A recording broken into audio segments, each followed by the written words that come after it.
Hi everybody, welcome to another episode of Teach the Skill. Today I'd like to work on the skill called sliding. Sometimes people call this skill shuffling, and it's a sideways mode of travel that we see in a lot of sports. And let's talk about the advanced pattern first. When you slide, we would like both feet to travel sideways, and we'd like to see the center of gravity low, and we'd like to have those knee bent and soft footballs.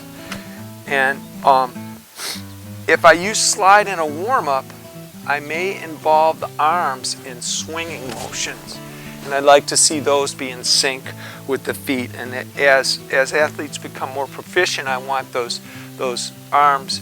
If I'm using it in a warm-up, I really like to have an upper body and lower body connection, and so I like those arms to be kind of forceful in their swinging motion. If it's in more of a sport context, the arms are going to be a little bit more static, because it's probably something we're going to do right before we accelerate and run in one direction or another. Let's talk about what beginners look like in this pattern. Initially, you may have some crossover in the legs. That's not uncommon. Another thing that you might see is some stiffness in that back leg. It's very similar to what we see in gallop. Another thing that you might see, this is very common, is for that lead toe to flare out and actually point in the direction that they're going in, but we want to work toward having both feet be sideways. Another thing that you might see is for them to actually have foot contact, and so we don't want the feet to be smacking in the middle, and we want those knees bent.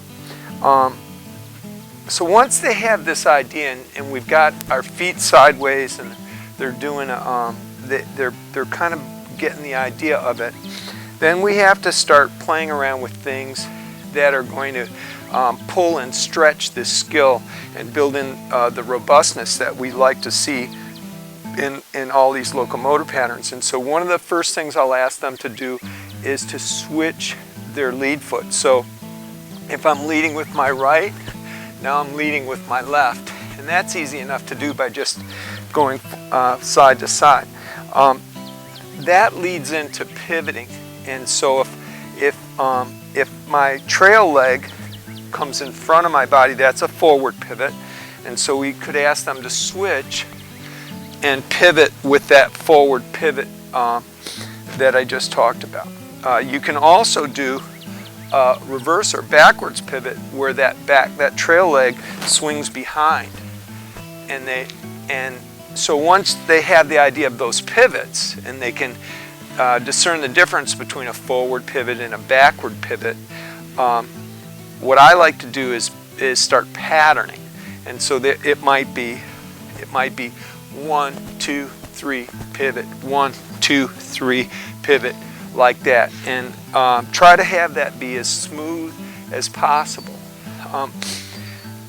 Other things that you can do to build in this sort of real strong coordination on this is to ask them to slide with a friend and try to match the beat of their feet. To ask them to slide and they could do this alone or with a friend, to change the tempo.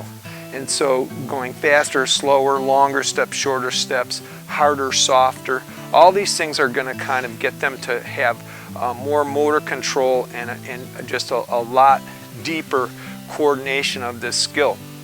Finally, I love to include races with this locomotor skill. I love to have kids play tag games where everybody has to slide. So they're all sliding around, and they're tagging each other. Sometimes we use a yarn ball, and if I tag you, I drop the ball and you have to pick it up. Anything like that gets them shortening and lengthening their gait, and speeding up and slowing down, basically having fun with the skill. Thanks for listening today, and have fun teaching your child how to slide.